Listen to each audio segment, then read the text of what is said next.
Hey guys, in this video I will build something crazy and fun project.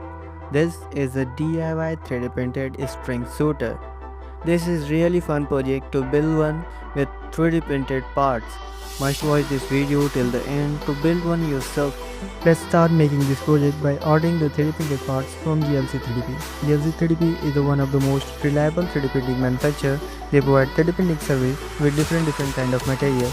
To order 3D printed part, simply upload your 3D model, select material, quantity and select the product description and then submit the order for instant checkout. After 1 week, I received the package with nice packaging from GLC 3DP.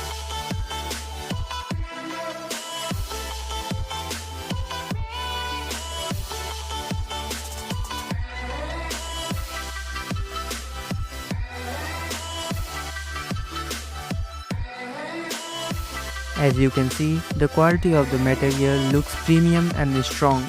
I choose the PLA filament to print these parts.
Now the project is almost ready to use. Just attach the rotary wheels with the motor and let's go for the testing.